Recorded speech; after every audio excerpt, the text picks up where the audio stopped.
Drawing রুমে পিনপতন নীরবতা।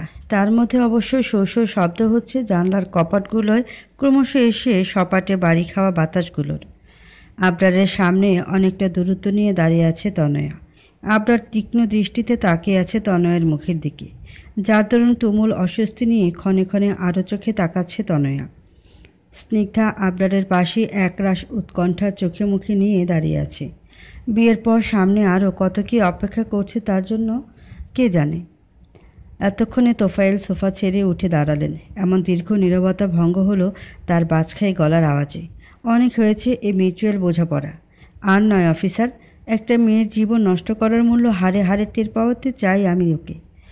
আর আপনি এখনও হাত গুটিয়ে বসে কেন আছেন আমি সেটাই বুঝছি না তো।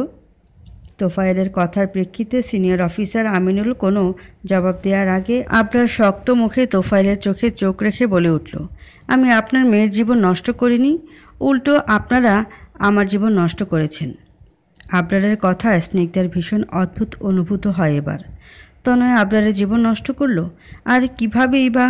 আপাতত দৃষ্টিতে সে যা দেখছে তাতে তো স্বামী হিসেবে দ্বিতীয় বিয়ে করে তনয়ের জীবন শেষ করে দিয়েছে আবরার।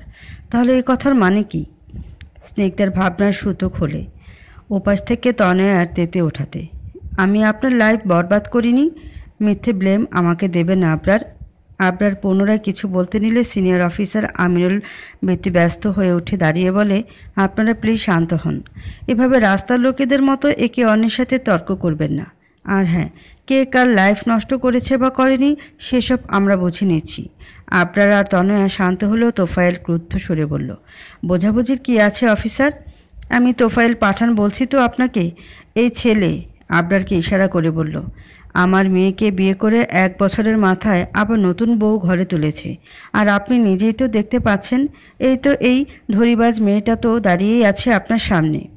তোফায়েল স্নিগ্ধার দিকে তাকিয়ে আগুন চোখে কথাটা বলাতে স্নিগ্ধা মাথা নিচু করে নিল। আবরার ফোঁস করে একদম নিয়ে এগিয়ে গেল স্নিগ্ধার কাছে। নিচু আওয়াজে বলল, তুমি ভেতরে যাও। স্নিগ্ধা মাথা তুলে তাকায়, দুদিকে মাথা নেড়ে বলে ওঠে, না, আমি আজ সব শুনতে চাই। আবরার এবার দাঁতে দাঁত চেপে বলল, আমি যা বলছি সেটা শোনো, চুপচাপ ঘরে যাও। স্নিগ্ধা আবরারের লাল চোখ দেখে ফাঁকা ঢোক গিলে একবার সামনে দাঁড়িয়ে থাকা সবার দিকে তাকায়। এরপর নরম পায়ে উল্টো ঘরে পা বাড়াতে গেলেই পেছন থেকে ডেকে ওঠে আমিনুল, দাঁড়ান আপনি। আবরার ভ্রুকুচকে তাকায়, সাথে সাথে স্নিগ্ধাও পেছন ফেরে। আমিনুল এগিয়ে এসে আবরারকে উদ্দেশ্য করে বলল, মিস্টার চৌধুরী, আপনার প্রথম স্ত্রী তনয়া শুধুমাত্র আপনার নামেই নন বরং আপনার দ্বিতীয় স্ত্রীর নামেও কেস ফাইল করেছেন, তাই ওনাকে এভাবে ঘরে তালা দিয়ে রাখতে পারবেন না। আবরার অবাক হয়ে তনয়ার দিকে তাকায়। তনয়া মুখ শক্ত করে অন্যদিক চোখ ফিরিয়ে নেয়। আবরার এবার তাড়াহুড়ো করে বলে, কিন্তু অফিসার, যা করার সেসব তো আমি করেছি, স্নিগ্ধার এতে কোনো দোষ নেই। আমিনুল দৃঢ় গলায় বলে ওঠে, সেটা আমরা আমাদের মতো ইনভেস্টিগেট করে দেখব, কে দোষী কে নয়। আসলে কি বলুন তো মিস্টার চৌধুরী, আপনাদের মতো বড় বিত্তবান লোকদের জন্যই আজকাল মেয়েরা অনেক হেনস্থার শিকার হচ্ছে, আর সেই সব মেয়েদের পাশে দাঁড়ানোর জন্যই আমরা পুলিশরা এখনও রয়েছি। কথাটার মৃত্যুপাত্র হেসে ওঠে আবরার। আমিনুল ভ্রুকুচকে দিয়ে প্রশ্ন করে, আপনি হাসছেন যে? আবরার চোখ শুরু করে বলল, কত টাকা পেয়েছেন? আমিনুল থতমত খেয়ে বলে, কি বলতে চান আপনি? আমি খুশ নেই। আবরার বাঁকা হেসে বলল, সেটা তো একবারও বলিনি, তবে না বলতেও বুঝলাম যে আমার ধারণাই সঠিক। আমিনুল এবার ক্রোধান্বিত হয়ে জবাব দিল, আপনি আমাকে অপমান করছেন মিস্টার চৌধুরী। আপনি একজন সম্মানীয় লোক দেখে আমি এখনও আপনাকে হাতকড়া পরাইনি, না হলে আপনি যা করেছেন তাতে জানেন আমি আপনাকে এক্ষুনি জেলে ভরতে পারি। আর আইন কিন্তু তখন আপনার এইসব অর্থবিত্ত দেখতেও আসবে না। স্নিগ্ধা কাপা চোখে আবরারের মুখের দিকে তাকিয়ে এরপর তনয়ের দিকে এগিয়ে যায়। তনয়ের সামনে দাঁড়িয়ে মৃদু গলায় বলে, তনয় আপু, আমি এই বাড়ি আর ওনাকে ছেড়ে আজীবনের জন্য চলে যাব, কিন্তু দয়া করে ওনাকে পুলিশে দেবেন না, এতে ওনার সম্মান নষ্ট হবে। আমি চলে গেলেই তো আপনারা আগের মতো সংসার করতে পারবেন, তাহলে এখন দয়া করে মামলাটা আপনি তুলে নিন। তুমি কে আমাকে এসব বলার? তোমার মতো নিম্নমানের মেয়ের সাথে আমি একটা কথাও বলতে চাচ্ছি না। যে পুলিশ দেখেছো অমনি এখন পাল্টাতে চাইছো? কেন সংসার করবে না আমার স্বামীর সাথে? করাচ্ছি সংসার। তোমার হোল লাইফ আমি জাস্ট হেল করে ছাড়বো। নোংরা বাজে মেয়ে একটা। বেশ ঝাঁঝালো গলায় জবাব দিল তনয়া। অপমানের চোখ ছলছল করে উঠল স্নিগ্ধার। তনয়া পুনরায় স্নিগ্ধাকে কিছু বলতে নিতে গেলে আবরার একটানে ওর সামনে থেকে স্নিগ্ধাকে সরিয়ে নিজের কাছে নিয়ে আসে। হকচকিয়ে যায় স্নিগ্ধা। রাগে শরীর জ্বলে ওঠে তোফায়েল আর তনয়ার। এবার আবরার বেশ তেজ নিয়ে স্নিগ্ধাকে বলল, এই মেয়ে, তোমাকে এত কথা বলতে কে বলেছে? আমি বলেছি? এত বাড়াবাড়ি কে শিখিয়েছে তোমায়?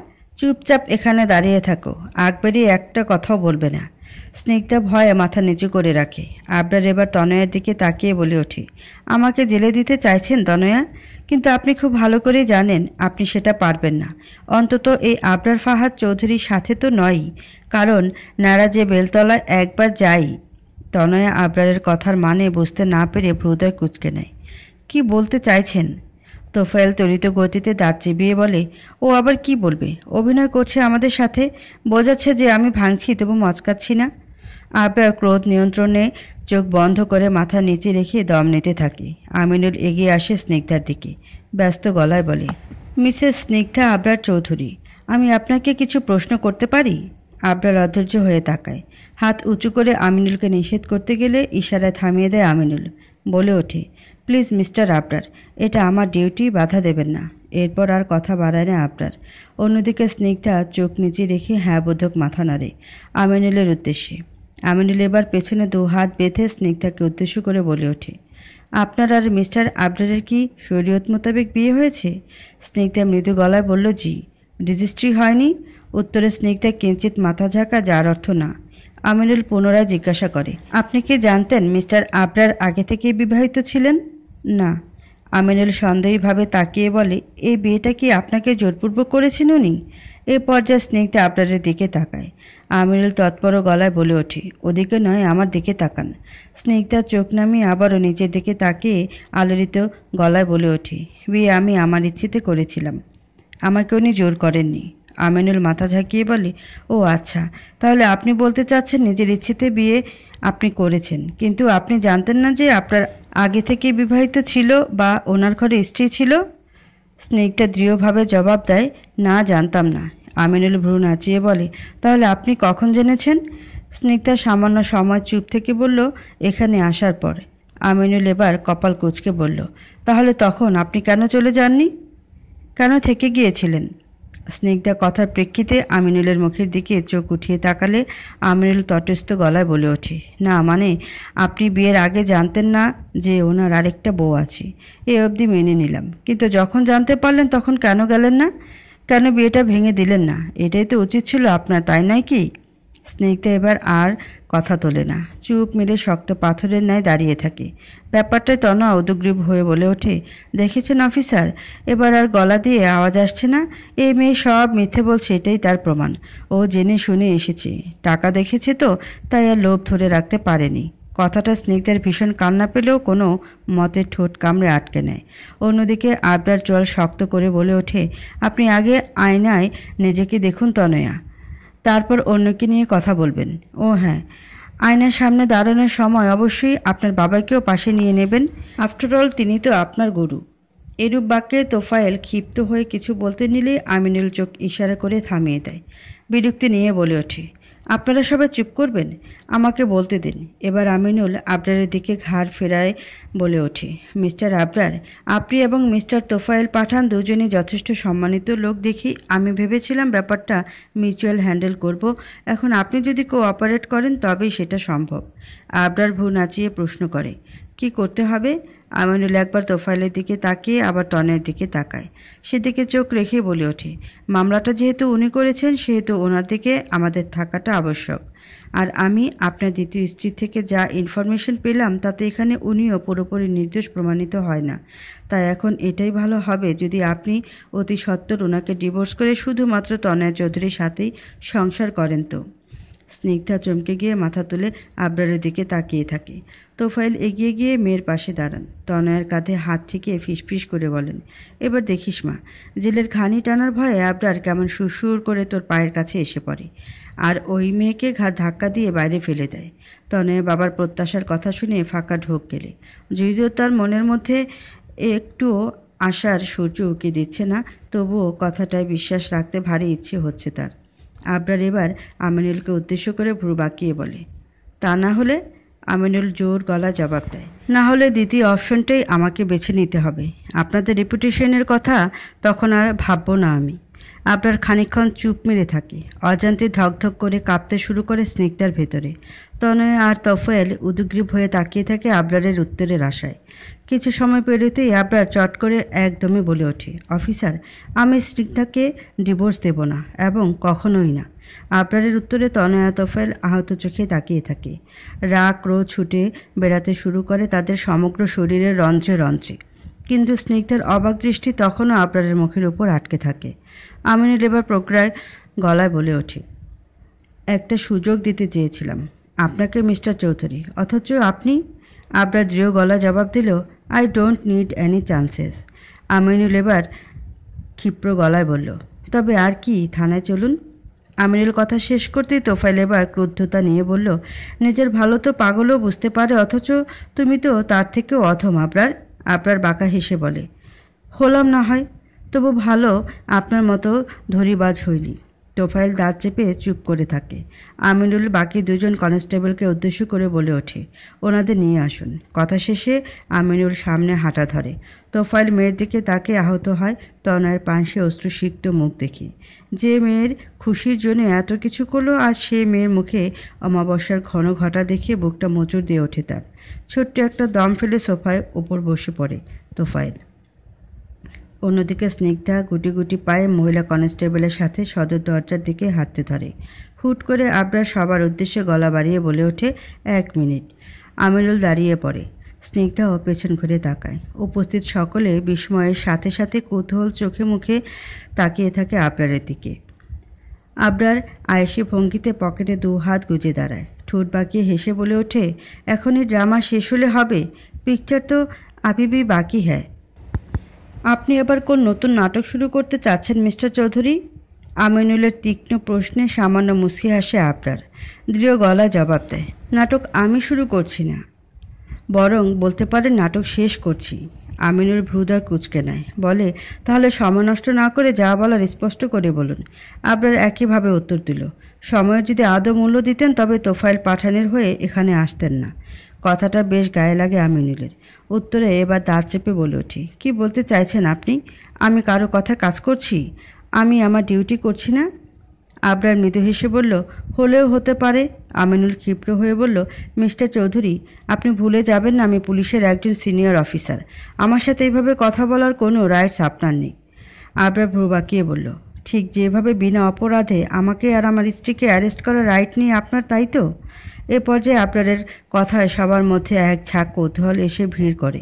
প্রবল জিজ্ঞাসা নিয়ে আবরারের মুখের দিকে তাকিয়ে থাকে সবাই। তোফায়েল ক্রুদ্ধ হয়ে প্রশ্ন করেন, ফাজলামো করছো তুমি আবরার? এত কিছুর পরেও বলতে চাইছো তুমি অপরাধী নাও? আবরার তোফায়েলের দিকে তাকায়, শক্ত মুখে জবাব দেয়, বলতে চাইছি না, বলছি না আমি অপরাধী, আর না আমার স্ত্রী স্নিগ্ধা। আমিনুল এবার ভ্রুকুটি করে বলে ওঠে, আপনি কি এখন নতুন আইন রচনা করতে চাচ্ছেন নাকি? না মানে অন্তত এই দেশের আইন যা বলে সেখানে প্রথম স্ত্রীর থেকে অনুমতি না নিয়ে দ্বিতীয় বিয়ে করাটা অন্যায়। আপনি তো সেই পথেরই যাত্রী। তবে এত ওভার কনফিডেন্স কেন আসছে মিস্টার চৌধুরী? আবরার শান্তভাবে বলল, ওভার কনফিডেন্স নয় অফিসার, এটা আমার বিশ্বাস, আস্থা এবং নিজের প্রতি ভরসা। কথার এই পর্যায়ে আর চুপ থাকতে পারল না তনয়া। চোখে নোনা পানিগুলো দরফর করে মুছে এগিয়ে এসে আবরারের সামনে দাঁড়ালো। বলল, কিসের বিশ্বাস আবরার? আপনি বিশ্বাসের মানে জানেন? যে লোক তার স্ত্রীর ভরসা রাখতে পারে না সে কিভাবে নিজের ওপর নিজের ভরসা হতে পারে? আবরার বাঁকা ঠোঁটে হাসে। তনয়ার দিকে তাকিয়ে বলে, বিশ্বাসের সঠিক ডেফিনেশন আমি জানলেও আপনি জানেন না। তবে তনয়া, আমি কিন্তু একটা ব্যাপার অন্তত বুঝতে পারছি, আপনি আর আপনার বাবা কি চাইছেন বা চেয়ে এসেছেন। তনয়া ভ্রু বাঁকিয়ে বলল, কি জানেন আপনি? আর আপনি জানলেও এখন আমার কী বা আসবে যাবে? সব তো খুঁয়েই ফেলেছি। যাকে এতটা ভালোবেসে নিজের করে পেতে চেয়েছি সে আমার হলো না, উল্টো আমারই সামনে অন্য একটা মেয়ে নিয়ে ঘুরে ঘুরে বেড়াচ্ছে। এর থেকে কঠোর শাস্তি অন্য কী হবে আবরার, বলতে পারেন? শেষের কথাগুলো বেশ চেঁচিয়ে বলে ডুকরে কেঁদে উঠল তনয়া। তনয়ার কান্নায় তোফায়েল এগিয়ে এসে মেয়ের মাথা বুকে চেপে ধরল। তনয়া বাবার বুকে লেপ্টে কাঁদতে থাকলো ক্রমাগত। তোফায়েল এবার আবরারের দিকে চোয়াল শক্ত করে বলল, আমার মেয়েটার জীবনটা নষ্ট করে কি পাচ্ছ তুমি আবরার? কোন রং তামাশার খেলায় মাতাতে চাইছো নিজেকে? আবরার ছোট্ট একটা দম নিয়ে বলল, রং তামাশা যেটা শেখার সে তো আপনাদের দুজনের থেকে প্রাপ্ত। এখন নিজেদের শিক্ষা নিজেরাই সহ্য করতে পারছেন না? তোফায়েল বুঝতে না পেরে কৌতূহল নিয়ে তাকিয়ে থাকে। এদিকে আমিনুল প্রচণ্ড বিরক্ত হয়ে বলে, আপনারা কি শুরু করছেন বলুন তো? নিজেদের মধ্যে তখন থেকে লড়াই করছেন, একে অন্যের গায়ে কাঁথা ছোড়াছুড়ি করছেন, তাহলে পুলিশকে ডাকার দরকার কি ছিল? আমিনুল এবার আবরারের দিকে তাকিয়ে প্রগ্রার হয়ে বলে, মিস্টার আবরার, আপনি কিন্তু আমার সময় নষ্ট করছেন। কথা না বেরিয়ে আসুন, না হলে হাত করা পরিয়ে নিয়ে যাব আমি। আবরার দৃঢ় গলায় বলে, আমি তো বললাম আপনি সেটা পারবেন না। আমাকে হাত করা পরানো আপনার সীমার বাইরে। আমিনুল এবার রাগে দাঁত চিবিয়ে বলে, আপনি এখন আপনার পাওয়ার দেখাচ্ছেন আমায়?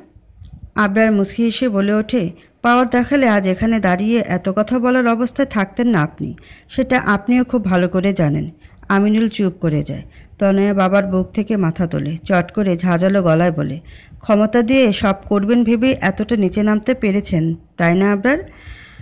আবরার তনয়ার মুখের দিকে সরু চোখে তাকায়। তনোয়ার অশ্রুসিক্ত চোখ দেখে মনে মনে আওড়ে ওঠে, আমি খুব ভালো করেই জানি তনয়া, আপনার উদ্দেশ্য আমাকে জেলে পাঠানো ছিল না। পুলিশ ডেকে আমাকে ভয় দেখিয়ে স্নিগ্ধাকে ডিভোর্স দেওয়াতে চেয়েছিলেন, তাই তো? কিন্তু ওই যে বললাম, ন্যাড়া বেলতলাতে একবারেই যায়। একই ভুল বারবার করবে না এই আবরার ফাহাদ চৌধুরী। আবরারকে চুপ দেখে সবাই বেশ সন্দেহভাবে তাকিয়ে থাকে। এতক্ষণ চুপচাপ দাঁড়িয়ে থাকা স্নিগ্ধা এবার 2 কদম ফেলে এগিয়ে আসে আবরারের দিকে। ধীর শীতল মৃদু গলায় বলে, আপনি কেন এত কথা বাড়াচ্ছেন? আমি তো মেনে নিয়েছি আমার নিয়তি, আপনিও মেনে নিন। আমাকে ডিভোর্স দিতে চাইলে আমার কোনো অভিযোগ থাকবে না এখানে। যেটাতে আপনার ভালো হয় কিংবা সম্মান বাঁচবে আপনি দয়া করে সেটা করুন। এভাবে 2 নৌকাতে পা দিয়ে চলতে গেলে সত্যি পানির মধ্যে তলিয়ে যেতে হয়। আর তাছাড়া আমি তো আপনার আর তনয় আপুর সংসারের 3য় ব্যক্তি, তাই আমাকে ডিভোর্স দেওয়াটাই যুক্তিযুক্ত হবে। আপনি স্নিগ্ধাকে পুরোটা শেষ করতে দিল না আবরার। একেবারে মাঝপথে ধমকে উঠল ক্ষিপ্ত হয়ে, চুপ! আগে বলেছি বেশি কথা না বলে চুপচাপ দাঁড়িয়ে থাকো।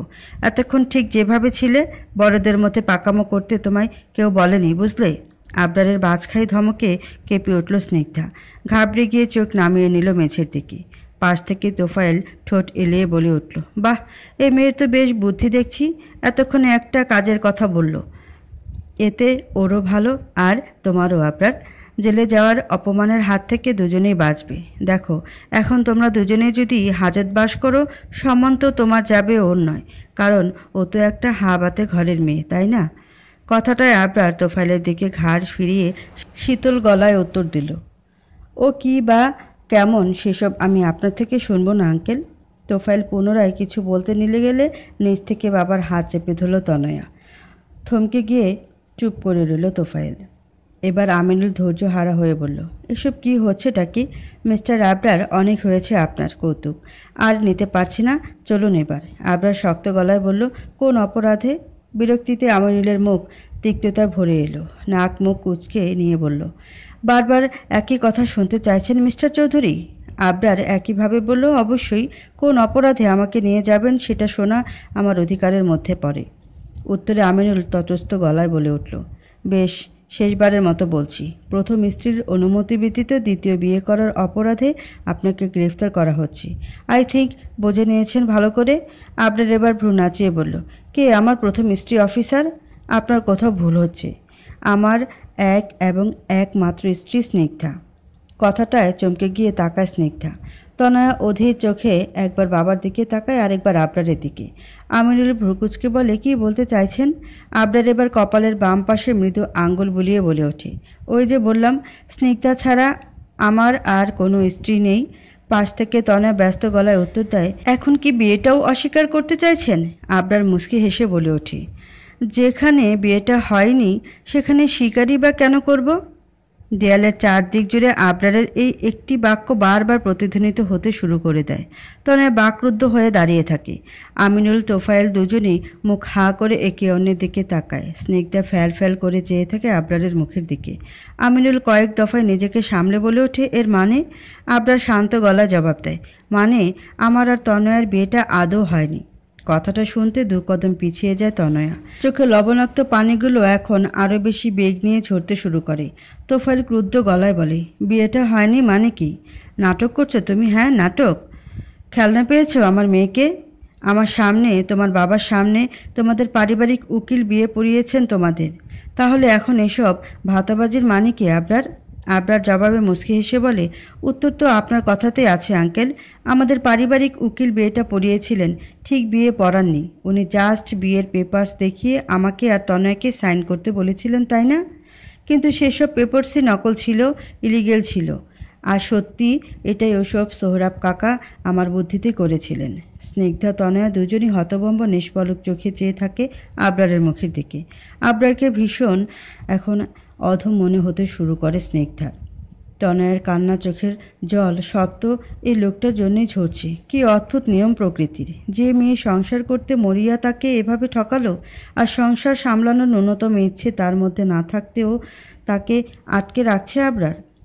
কেন এরকম হয়? সব মানুষ সবসময় যা চায় তার কেন উল্টো হয়? তনয়া আবরারের দিকে তাকিয়ে ফিচেল গলায় বলল, আপনি মিথ্যে বলছেন তাই না আবরার? আমি জানি আপনি এখন এসব বানিয়ে বানিয়ে বলছেন। আবরার শান্ত গলায় বলল, আমি মিথ্যে বলিনি।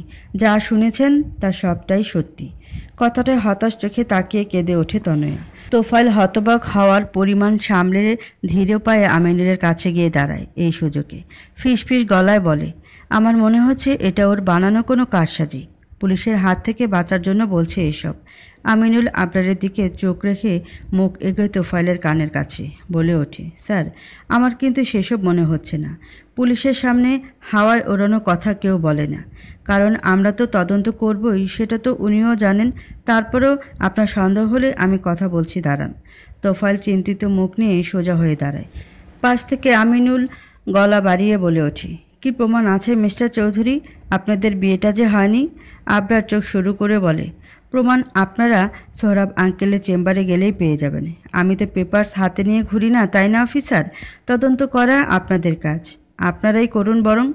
আমিনুল তোফাইলের দিকে তাকায়, চোখ ইশারা করে আশ্বস্ত হতে বোঝায়। এরপর তাকায় তনয়ার দিকে। আচ্ছা তনয়া চৌধুরী, আপনাদের ম্যারেজ সার্টিফিকেট দেওয়া হয়নি? কান্না ভেজা মুখ নিয়ে দুদিকে মাথা নাড়ে তনয়া, যার অর্থ না। পরক্ষণে বলে ওঠে, আসলে আমিই চাইনি, আপনারও চাইনি। সোহরাব আঙ্কেল বলেছিলেন সময় এলে উনিই পাঠিয়ে দেবেন। এ পর্যায়ে আপনার চট করে উত্তর দেয়, সেটাও আমার কথা বলেছিলেন উনি। তনয় অবাক হয়, পাশাপাশি সবাই। কিন্তু মুখে কেউ কোনো শব্দ না করে চুপচাপ দাঁড়িয়ে থাকে নির্বাক প্রস্তুতার মতো। আমিনুল তাকায় আবরারের দিকে, বলে, বেশ ঠিক আছে, আমরা খোঁজ লাগাচ্ছি। তবে আপনার কথা প্রমাণ হলে যে আপনি মুক্ত হবেন তাও কিন্তু নয় মিস্টার চৌধুরী। আবরার ভ্রু নাচিয়ে বলে ওঠে, মানে একটা মেয়েকে মিথ্যে বিয়ে করে ঠকানোর অপরাধেও আপনাকে আমি গ্রেফতার করতে পারি। আবরার মুচকি হেসে বলে, আমি অপেক্ষা করব, এখন আপনারা আসুন। তোফায়েল আর তনয়াকে একবার দেখে নিয়ে অজ্ঞতা উপায় না পেয়ে বাড়ির সদর দরজা দিয়ে বেরিয়ে পড়ে আমিনুল আর বাকি দুজন কনস্টেবল। আবরার সেদিক থেকে চোখ ফিরিয়ে তনয়ের দিকে এগোয়। তনয়ার সামনে দাঁড়িয়ে প্রজ্ঞার আওয়াজে বলে, আমি এর জন্যে বারবার বলতাম তনয়া, আমার জীবনের কোথাও আপনি নেই। তনয়া আহত চোখে তাকায়, ফিচেল গলায় বলে, আমার অপরাধ কী ছিল আবরার? আমার ভালোবাসায় তো কোনো খাত ছিল না। আবরার শীতল গলায় বলে ওঠে, আপনার ভালোবাসার পন্থাতে খাত ছিল তনয়া। তনয়া কিছু না বলে চুপচাপ তাকিয়ে থাকে। তোফাইল অধৈর্য হয়ে গিয়েই আবরারের কাঁধের একপাশে ধাক্কা মারে। 2 কদম পিছিয়ে যায় আবরার। স্নিগ্ধা ভয়ে মিয়ে যায় দেয়ালের সাথে। তনয়া ভরকে গিয়ে বাবার দিকে তাকায়। তোফাইল আগুন চোখে আবরারের দিকে তাকিয়ে বলে, তুই আমার মেয়েকে ঠকিয়েছিস আবরার। কি ভাবছিস তুই বেঁচে যাবি? আবরার শার্টের এলোমেলো অংশ ঠিক করতে করতে জবাব দেয়, সেসব আপনি ভাবুন যে আপনি বাঁচবেন কিনা। তোফাইল ভ্রু বাঁকিয়ে বলে, মানে কি বলতে চাস?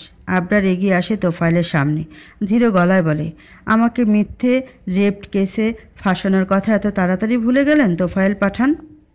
কাউকে ভালোবাসা কোনো অপরাধ নয়, বরং গর্বের বিষয়। প্রকৃত ভালোবাসলে ভয় না পেয়ে মানুষ বুক ফুলিয়ে নিঃসংকোচে সেই মানুষটাকে বলতে পারে, আমি তোমাকে ভালোবাসি। কিন্তু যখন সেই ভালোবাসা পাওয়ার জন্য মানুষ মিথ্যে আর অন্যায় পথকে অবলম্বন করে, তখন সেটাতে খাত থাকে। প্রশ্ন ওঠে তার ভালোবাসা নিয়ে, ঠিক যেমনটা আপনার ভালোবাসা নিয়েছিল তনয়া। আবরারের আলোড়িত বাণী বোধগম্য হয় না তনয়ের। কিঞ্চিত ঘাবড়ে গিয়ে বলে, এসব কথার মানে কি? আবরার ছোট্ট করে দম ফেলে উত্তর দিল, আপনি আমাকে মিথ্যে বলেছিলেন তনয়া। আমি আদৌ আপনার শ্লীলতাহানি করিনি সেদিন। তোফায়েল হকচকিয়ে তনয়ার দিকে তাকায়। কথাটা শুনতেই স্নিগ্ধা এক রাশ কৌতূহল নিয়ে তাকিয়ে থাকে। তনয়া কাঁপা কাঁপা স্বর তুলে আবরারকে উদ্দেশ্য করে বলল, এসব এসব বানোয়াট কথা বলবেন না আবরার। আপনি সত্যি চুপ করুন। আবরারের ক্ষিপ্ততায় কথা ওখানে আটকে যায় তনয়ের। আবরার দাঁত চিবিয়ে বলল, একটা মেয়ে হয়ে কিভাবে নিজের মান সম্মান নিয়ে অভিনয় করতে পারেন, তাও এত দিন ধরে? ক্লান্ত লাগে না আপনার? তনয়ার চোখের পাতাগুলো কাঁপতে থাকে অনবরত। বুকের মধ্যে সত্য উগড়ে আসার ভয় চেপে ধরে আসছে বৃষ্টি। মেয়ের অবস্থায় তোফায়েল এবার ক্রুদ্ধ গলায় বলে ওঠে, অভিনয় আমার মেয়ে নয়, অভিনয় করছো তুমি। নিজের দোষ ঢাকার চেষ্টা করছো। আবরার তোফায়েলের দিকে তাকিয়ে বলে, আমি নই, করছেন আপনারা। মিথ্যে অপরাধের দায়ভার আমার কাঁধে তুলে দিয়ে সেটা আমৃত্যু বজায় রাখার নাটক করে বেড়াচ্ছেন। যে কাজ আমি করিনি তা শাস্তি দিতে চেয়েছিলেন আমাকে, কিন্তু সেটা তো পারেননি, আর না কখনো পারবেন। সবার কথোপকথনে উদ্বিগ্নতা ঘিরে ধরে স্নিগ্ধাকে। স্নিগ্ধা এবার সামান্য গলা বাড়িয়ে বলে ওঠে, আপনারা কোন অপরাধের কথা বলছেন এখানে? আমাকে একটু বুঝিয়ে বলবেন? আপনার স্নিগ্ধার দিকে তাকিয়ে মুচকি হাসে, বলে ওঠে, এসব রাঘব বোয়ালদের প্যাঁচালো চাল। তোমার ছোট্ট মাথা ঢুকবে না পরি। স্নিগ্ধা বিরক্তি নিয়ে এগিয়ে এসে উত্তর দিল, কেন বুঝবো না আমি? কেন? আমি অতটাও ছোট নেই। আপনি আমায় কেন কিছু বলছেন না? আমার সবটা জানার অধিকার আছে। তনয়ার শরীরে রাগ ছেয়ে যেতে শুরু করে স্নিগ্ধার কথাটা শুনতেই। ঝাঁঝালো গলায় বলে, কিসের অধিকার তোমার? আবরারের ওপর শুধু আমার অধিকার। আমি আবরারের স্ত্রী, তুমি আমাদের মাঝে স্রেফ তৃতীয় ব্যক্তি। স্নিগ্ধা এরূপ কথা প্রেক্ষিতে উত্তর দেয় না, ঠোঁট কামড়ে চুপ করে যায়। কিন্তু জবাবে আবরার তেতে উঠে বলে, আপনি কি কানে কম শুনছেন আজকাল তনয়া? আমি তো বললাম আপনি আমার কেউ নন। তনয়া ক্রোধানলে জ্বলে উঠল, একেবারে উৎকো গলায় জবাব দিল, এখনও প্রমাণ হয়নি যে আপনি যা বলেছেন সব সত্যি। আবরার ঠোঁট এলিয়ে বলল, হয়নি, হয়ে যাবে খুব তাড়াতাড়ি। মিস্টার আমিনুল যা টাকা খেয়েছেন আপনার বাবার থেকে, সেসব না হলে বেরিয়ে আসবে তো? তোফায়েল পাশ থেকে ভ্রু কুচকে বলল, বারবার এক কথা বলে কি বোঝাতে চাইছো? আমি আমিনুলকে ঘুষ দিয়ে এনেছি এখানে? আবরার দৃঢ় গলায় বলল, অবশ্যই, নিঃসন্দেহে। তনয়া দাঁতে দাঁত চিপিয়ে জোরে চিৎকার করে বলে উঠল, হ্যাঁ এনেছি, ওনাকে আমরাই টাকা দিয়ে এনেছি, বেশ করেছি। আপনাকে পাওয়ার জন্য সব করব আমি। পুলিশ আনা তো অনেক ছোট ব্যাপার। এভাবে ওভাবে যে কোনো একভাবে আমার আপনাকে দরকার। আবরার, আমি আপনাকে চাই। স্নিগ্ধা আবরারের মুখের দিকে তাকিয়ে থাকে তনয়ার এরূপ ক্ষিপ্র ধ্বনির প্রেক্ষিতে। আবরার স্নিগ্ধার দিকে তাকায় না, তনয়ার দিকে চোখ রেখে শক্ত গলায় বলে, আপনার এই একতরফা চাওয়াটাই আজ আপনাকে এমন দিন দেখালো। আমার কিন্তু এখানে কোনো দোষ নেই। তোফায়েল দ্রুত পায়ে এগিয়ে এসে প্রত্যেকবারের মতো আবরারের কলার চেপে ধরার জন্যে হাত বাড়ায়। তবে এবার আবরার তার আগেই হাত আটকে দেয় তোফায়েলের। ক্ষিপ্ত চঞ্চল গলায় বলে ওঠে, বারবার আমার গায়ে হাত দিয়ে নিজের ছোট মানসিকতার প্রমাণ দেবেন না আঙ্কেল। আমি যেমন ভদ্রতা বজায় রাখছি আপনিও রাখবেন আশা করি। তোফায়েল একই রকম রক্ত লাল চোখ নিক্ষেপ করে তাকিয়ে থাকে আবরারের দিকে। পেছন থেকে এগিয়ে এসে তনয়া বাবাকে সরিয়ে দিয়ে আবরারের দিকে তাকিয়ে বলে, তুমি সরো বাবা, ওর সাথে যা বলার আমি বলে নিচ্ছি। তোফায়েল সরে দাঁড়ায় মেয়ের সামনে থেকে। তনয়া আবরারকে উদ্দেশ্য করে প্রশ্ন ছড়ে, আপনি কোন ভদ্রতার কথা বলছেন আবরার? একটা মেয়ে সম্মান হানি করে অনেকটা প্রেশারে পড়ে তাকে বিয়ে করেছিলেন, আর তার সাথে পুরো একটা বছর সংসার করার পর বলছেন আদৌ বিয়েটা হয়নি? এটা কেমন ভদ্রতা? আর ঠিক কোন ধরনের ভদ্রতা আমাকে বোঝাবেন? স্নিগ্ধা তনয়ার কথাগুলোয় বাকরুদ্ধ হয়ে আসে। তার মানে তনয়ার সাথে আবরার? ছি ছি। ঘৃণায় তিক্ত হয়ে আসে স্নিগ্ধার মুখ। আবরার এত জঘন্য কাজ করেছে ভাবতেও কোথাও না কোথাও বুকের মধ্যে তোলপাড় শুরু হতে দেরি করে না তার। ভেতরটা ছটফট করতে শুরু করে ওপাশ থেকে আবরারের ইতিবাচক কোনো উত্তরের আশায়। আবরার নিশ্চুপভাবে তীক্ষ্ণ দৃষ্টিতে খানিকক্ষণ তাকিয়ে থাকে তনয়ের মুখের দিকে। মৃদু বাঁকা ঠোঁটে বলে ওঠে, আপনার সত্যি বিন্দুমাত্র লজ্জা নেই তনয়া। আপনার প্রত্যেকটা কথা আমার কাছে এখন জাস্ট ইউজলেস আর বিরক্তিকর মনে হচ্ছে। তনয়া ভ্রু নাচিয়ে প্রশ্ন করে, আপনি কি সব অস্বীকার করতে চাইছেন? আপনি আমার রেপ করেননি? আবরার তৎপর গলায় বলে, কখনোই না। তনয়া বড় চোখে তাকিয়ে বলে, মিথ্যে বলছেন এখন। আবরার ক্রোধে দুই হাত দিয়ে তনয়ার বাহু চেপে ধরে। ভয় পেয়ে ঘাবড়ে যায় তনয়া। তোফায়েল স্নিগ্ধা দুজনেই ভড়কে যায় আবরারের এমন কাজে। তনয়ার চোখের দিকে ক্রূর চোখে তাকিয়ে আবরার ব্যগ্র গলায় বলে উঠি, আমি আপনার রেপ করিনি তনয়া, আপনি আমাকে ফাঁসিয়েছেন, মিথ্যে বলেছেন, নাটকের গুটি হিসেবে ব্যবহার করেছেন আমার ভালো মানুষীকে আর আমাকে। এক নিঃশ্বাস নিয়ে কথাগুলো বলে তনয়াকে ঝাড়া মেরে ছেড়ে দেয় আবরার। পরক্ষণে কৌতুক সরে হেসে বলে, আর আমিও কি বোকা, আপনার চোখের মিথ্যে অশ্রু দেখে বিশ্বাস করে নিয়েছিলাম আপনার কথা। ভেবে নিয়েছিলাম যে হয়তো বা আমি সম্মান নষ্ট করেছি আপনার, হতেও পারে ভুল করে হলেও অপবিত্র করেছি আপনাকে। স্নিগ্ধার ভারী অদ্ভুত অনুভূত হয় আবরারের কথাগুলোতে। কৌতূহল চেপে রাখতে না পেরে তাড়াহুড়ো করে বলে ওঠে, আমি তো কিছুই বুঝতে পারছি না, কেউ যদি কাউকে রেপ করেই থাকে তাহলে তাকে ফাঁসানোর কথা আসবে কেন? আর সে নিজেও কি তার অপরাধ নিয়ে নিশ্চিত থাকে না? অন্যের কথা শুনে নিজের অপরাধের বিশ্বাস করে? এটাও হয়? আপনার কথাগুলো কি একটু বেশি হাস্যকর শোনাচ্ছে না? আবরার স্নিগ্ধার দিকে চোখ ঘোরায়, দৃঢ় গলায় জবাব দেয়, হাস্যকর শোনালেও এটাই সত্যি। আমি নিশ্চিত ছিলাম না, because I was drank and senseless. Snigdha অবাক হয়ে ভ্রুকুচকে বলে ওঠে, তার মানে আপনি ইচ্ছে করে কিছু করেননি? আবরার ঘাড় বাঁকিয়ে তনয়ার ভীত মুখের দিকে তাকিয়ে বলে, যেখানে আমি কিছু করিনি সেখানে ইচ্ছে তো অনেক পরের ব্যাপার। ওইসব তনয়ের চাল ছিল সবটা, পুরোটা। আমাকে বার্থডে পার্টিতে ডেকে নেওয়া, আমার ড্রিঙ্কসে ড্রাগ মেশানো, আর তারপর আমি যখন পুরোপুরি সেন্সলেস হয়ে পড়ি নিজের কাপড় চোপড় নিজে ছিঁড়ে এমন বেহাল অবস্থা করা যে আমি ওর রেপ করেছি, এটা খুব ভালোভাবে প্রমাণ করা যেতে পারে। কথাগুলো কানে পৌঁছাতে তোফায়েল তনয়া একে অন্যের দিকে তাকিয়ে উসখুস করতে থাকে। স্নিগ্ধা হতবাক হয়ে উদ্বেগ নিয়ে বলে, তারপর? আবরার স্নিগ্ধার কথার প্রেক্ষিতে উত্তেজিত গলায় জবাব দেয়, যখন আমার সেন্স ফিরেছিল দেখলাম তনয়া আমার পায়ের কাছে মেঝেতে বসে কাঁদছে। হ্যাঁ, যদিও মিথ্যে কান্না, কিন্তু আমি তখনও বুঝতে পারিনি আসলে কি হয়েছিল এখানে। ব্যস্ত হয়ে তনয়াকে ধরতে যাই, সত্যিটা জানতে চাই, কিন্তু যখন ওর মুখ থেকে শুনি যে আমি ড্রিঙ্ক করে ওর সাথে জবরদস্তি করেছি, মাথায় আকাশ ভেঙে পড়েছিল আমার, পায়ের তলা থেকে মাটি সরে গিয়েছিল। এক মুহূর্তের জন্য মনে হয়েছিল আমি অধম, ভীষণ অধম। এটুকু বলে থামলো আবরার। স্নিগ্ধা অবাক চোখে দেখে যাচ্ছে ওকে, মনোযোগ দিয়ে শুনছে তার কথা। আবরার ছোট্ট করে একটা দম ফেলে তোফায়েলের দিকে তাকায়, বলে ওঠে, তারপরে এই ভদ্রলোক এসে জুড়লেন মেয়ের সাথে। কি কান্না দো বাবা মেয়ের! আমার সাথে সাথে আমার বাবার দিকে প্রশ্ন উঠতে শুরু করলো। বাবা যদিও কিছুতেই মানতে পারেনি আমি এরকম করেছিলাম, কিন্তু ওই যে তনয়ের সাথে আমার পূর্বের কয়েকদিনের বন্ধুত্ব দেখায় উনিও বোকা বনে গিয়েছিলেন এদের ড্রামার কাছে। আবরার বলা মাত্রই তনয়া তেতে উঠে বলল, আপনি মিথ্যা বলছেন। আপনি সেদিন? তনয়া এটুকু বলতেই আবরার আগুন চোখে তাকায় তনয়ার দিকে। আবরারের চোখ দেখে ভয়ে চুপসে যায় তনয়া, কথা না বাড়িয়ে চুপ করে গুটিয়ে থাকে বাবার পাশে। আবরার ক্রুদ্ধ সুরে তনয়াকে উদ্দেশ্য করে বলে ওঠে, অনেক বলে নিয়েছেন আপনি, এখন শুধু আমি বলবো আর আপনারা শুনবেন, মাঝখানে একটা কথাও কেউ বলবেন না। আবরার পুনরায় স্নিগ্ধার কৌতূহলে মুখের দিকে ফেরে শান্ত গলায় বলতে থাকে, জানেন স্নিগ্ধা, আমার বাবা সম্মানের পরোয়া করতেন ভীষণ। তার কথা মতো জীবন চলে যাক, কিন্তু সম্মান যেন না যায়। আর এই তোফায়েল পাঠান যখন বাবাকে প্রেস মিডিয়াকে নিয়ে তোলপাড় শুরু করবে বলছিল, ভয় দেখাচ্ছিল তার সব কিছু শেষ করে দেয়ার, হাহুতাশ করছিল নিজের মেয়ের ধর্ষিতা হওয়ার বিচারের। আমার বাবা মেনে নিতে পারেনি যে মানুষ কখনো কারো কাছে মাথা নত করেনি তার ছেলে একটা মেয়ের শ্লীলতাহানির অভিযোগে অপরাধীর কাঠগড়ায় দাঁড়াবে। ভাবতেই গায়ে কাঁটা দিয়ে উঠেছিল তার। এতটা প্রেশার সহ্য করতে না পেরে মাইন্ড স্ট্রোক হয়েছিল ওনার। তনয়ের বাবার হুমকি, তনয়ের কান্না মুখ, আমার বাবার অসুস্থতা, সব কিছু মিলিয়ে আমি দিশেহারা হয়ে পড়েছিলাম। অপরাধের গ্লানি আমাকে তাড়া করে বেড়াচ্ছিল সারাক্ষণ, সব সময়। ঠিক কী করলে আমি এই অপরাধ ঘোচাতে পারবো, পাগল হয়ে যাচ্ছিলাম সেসব ভাবতে ভাবতে। তারপর আমি নিজে যেচে তনয়ের সম্মান রক্ষায় তনয়ের সাথে আমার বিয়ের কথা বলেছিলাম, আর এরা এক পায়ে রাজি হয়ে গিয়েছিল সেই প্রস্তাবে। আবরার থামলে স্নিগ্ধা অধীর গলায় বলল, তাহলে বিয়েতে নকল পেপারস ব্যবহার কেন করলেন? আবরার জিভ দিয়ে নিজের ঠোঁট ভিজিয়ে নিয়ে বলে, ওদের শাস্তি দিতে। কিসের শাস্তি?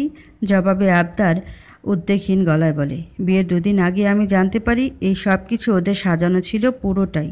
তনয়া আর তোফায়েল বিস্ময়কর চাহনি দিয়ে একে অন্যকে দেখতে থাকে।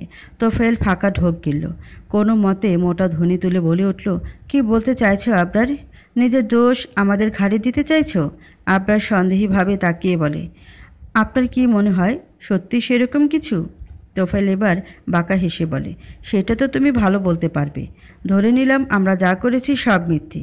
এক মুহূর্তের জন্য মেনে নিলাম তুমি কিচ্ছু করনি, সব ভুল, সব ভ্রান্ত ছিল। কিন্তু তোমার কথা অনুযায়ী তুমি তো তখন অচেতন ছিলে।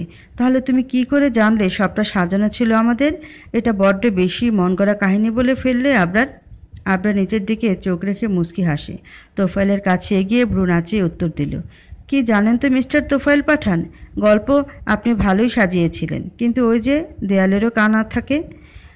আপনি আর আপনার আদরের রাজকন্যা যখন আমাকে আর আমার বাবাকে ফাঁসাতে সক্ষম হয়ে তার উৎসব উদযাপন করছিলেন, আনন্দে মাতিয়ে রেখেছিলেন নিজেদের, আবার কৌতুক করে করে সেসব উচ্চারণও করেছিলেন, ঠিক সেই সময় আমি আপনাদের দরজার পাশেই ছিলাম। ভাগ্যিস বিয়ের ব্যাপারে বাবা কথা বলতে পাঠিয়েছিলেন আমাকে। কথাটা শুনতেই তনয়া তোফাইলের চোখ বেরিয়ে আসার উপক্রম হতে শুরু করে। চেহারা স্পষ্ট ছাপ ফুটে ওঠে চিন্তার। কপালে জমতে থাকা ঘাম ফোঁটা আকারে গড়াতে শুরু করে। আবরার প্রজ্ঞার আওয়াজে বলে, আমি সব শুনে ফেলেছিলাম সেদিন, যদিও পুরোটা নয়, তবে কিভাবে কি করে আপনি নিজেদের ভিকটিম সাজিয়েছিলেন সেই সবটা। আর আপনাদের ওইটুকু কথায় বুঝেও নিয়েছিলাম আমি ফেঁসে যাচ্ছি, তলিয়ে যাচ্ছি ষড়যন্ত্রের চোরাবালিতে। আর তাই বুদ্ধি খাটিয়ে সেদিনই বিয়ের দায়িত্ব নিজের কাঁধে নিয়ে সমস্ত নকল পেপার তৈরি করেই সোহরাব আঙ্কেলকে দিয়ে। তনয়া আর আপনার পাতা চালে আমি আপনাদের দুজনকে মাত দিতে চেয়েছিলাম, দিয়েওছি। এরপর খুব করে চাইছিলাম যে তনয়া ঠিক যে অপরাধের দায়ে আমাকে দিতে এত নিচে নামতেও ছাড়ল না, সেই কাজগুলোই ঘটায় ওর সাথে। কিন্তু পারিনি। রাগ, ক্ষোভ, ক্রোধ যত যাই থাকুক, ওর গায়ে একটা টোকা ফেলতেও দ্বিধাগ্রস্ত ছিলাম আমি। ওর দিকে তাকালেই আমার সব মিথ্যেগুলো চোখের সামনে ভেসে উঠত আমার বাবার হসপিটালের বেডে শুয়ে শুয়ে পার করা পুরো একটা সপ্তাহের কথা, আমাদের বাবা ছেলে নির্ঘুম রাত পার করার দিনগুলোর কথা। তাই স্পর্শ করা তো দূর, মুখ ফিরিয়ে তাকাতেও চাইতাম না আমি তনয়ের দিকে। যতটা বেশি অত্যাচার করতে চেয়েছিলাম করতে পারিনি, কারণ তনয়া খুব চেষ্টা করেছিল আমার মন পেয়ে ওঠার। আফটারঅল আমি তো মানুষ, এসব দেখে দয়াও হতো, তাই একটু হলেও একজন নারী ভেবে সম্মান দিতাম। একটু থেমে তনয়ের দিকে তাকিয়ে, তাই বলে এটা কিন্তু আমার দুর্বলতা ছিল না, আর না ছিল আপনার প্রতি ওটা আমার ভালোবাসা। আপনার প্রতি আজ, এখন আর ভবিষ্যতেও আমার ঘৃণাই থাকবে তনয়া, শুধু ঘৃণাই থাকবে। আমি একমাত্র এই পৃথিবীতে স্নিগ্ধাকে ভালোবাসি, আর সারাটা জীবন ওকে ভালোবাসবো, কারণ ওর মধ্যে আর যাই হোক আপনার মতো মিথ্যে নেই। স্নিগ্ধা একভাবে তাকিয়ে থাকে আবরারের দিকে। এত কিছু ঘটে গিয়েছে এই মানুষটার ওপর থেকে, আর একটু আগেও সে সবটা না জেনে ভেতরে ভেতরে হলেও কত দোষারোপ করেছিল। এখন তো নিজেকে নিজের কাছে বড্ড ছোট লাগছে। কয়েক মুহূর্ত সবাই নিশ্চুপ হয়ে থাকে। তনয়ার মুখে কোনো কথাই আসছে না আর, শুধু আহত দৃষ্টিতে এক নাগারে আবরারের শক্ত মুখটাকে অবলোকন করতে থাকে। হুট করে এমন নীরবতায় তোফায়েলের ফোন বেজে উঠল। নাক মুখ কুঁচকে চূড়ান্ত বিরক্তিতে পকেট থেকে ফোন বের করে সামনে ধরল তোফায়েল। স্ক্রিনে আমিনুলের নাম্বার থেকে কিঞ্চিত ভ্রুদয় কোঁচকালো। তনয়ার কান্না মাখা মুখের দিকে তাকিয়ে বলল, আমিনুল কল করেছে। আবরার স্নিগ্ধা স্বাভাবিক চেহারায় তাকালো। তনয়া দরফর করে চোখের পানি মুছে বলল, নির্ঘাত প্রমাণ পায়নি। আবরার সব মিথ্যে বলেছে ওনাদের। দেরি করো না বাবা, রিসিভ করো। তোফায়েল মেয়ের কথায় রিসিভ বাটনে প্রেস করে কানে তোলে ফোন। স্নিগ্ধা অধৈর্য চোখে সেদিকে মনোযোগ দেয় এবার। হ্যালো অফিসার, কিছু জানতে পারলেন? আপনি কি বলছেনটা কি? বিস্ময় নিয়ে তনয়া ব্যস্ত চোখে বাবার দিকে চেয়ে আছে, উদ্বিগ্নতা ছেয়ে আছে মনের মধ্যে। তোফায়েল ফোন রেখে হতাশ দৃষ্টিতে মেয়ের মুখের দিকে তাকায়। তনয়া ব্যতিব্যস্ত হয়ে বলতে লাগে, কি হলো বাবা, আমি ঠিক বলছিলাম তো? প্রমাণ পায়নি তাই না? বলো বাবা, কি হলো বাবা? তোফায়েল ছোট্ট করে দম নিয়ে বলে ওঠে, বিয়েটা সত্যি হয়নি রে মা। তনয়া নির্বাক হয়ে আসে, গলায় দলা পাকানো কান্না উপচে আসে তার। পরক্ষণেই মাথা ভো ভো করে ঘুরতে শুরু করে। ঘুরে পড়তে নিলেই দ্রুত পায়ে এগিয়ে গিয়ে ধরে ফেলে স্নিগ্ধা। নিজের সাথে ঝাপটে নেয় তনয়াকে, অধীর হয়ে বলে, সাবধানে আপু, পড়ে যাচ্ছেন তো।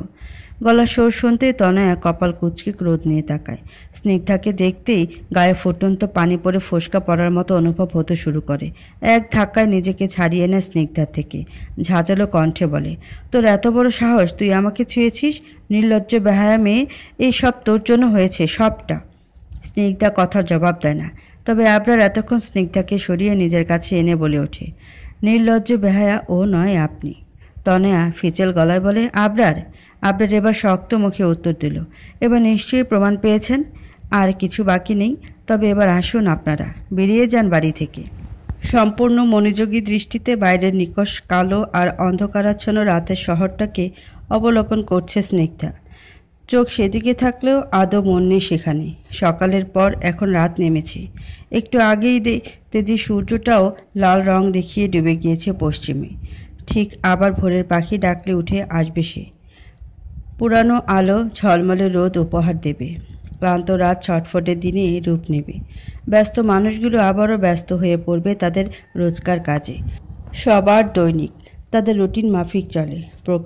এই প্রকৃতিতে থাকা প্রত্যেকটা বস্তু, প্রত্যেকটা জীব, একমাত্র মানুষের জীবনকে বাদ দিয়ে, যারা আদৌ জানে না একটু পরেই ঠিক কী হবে, কী হতে চলেছে তাদের সাথে, ভাগ্যে কী লেখা আছে কিংবা কী নেই, কী চাইছি আর কী পাবো, নিয়তির রেখাতে কি উজ্জ্বল আলো দেখাবে নাকি ঢেকে যাবে, গুড়ি গুড়ি বৃষ্টিতে ভেজা কাপড়ের মতো মুড়িয়ে নিঃশেষ হয়ে পড়ে রবে। তনয়া চলে গিয়েছে সেই দুপুরে। পরিত্যাগ করেছে এই ঘর, বছরখানেক ধরে সাজানো সংসার, স্বামী, সব কিছুকে।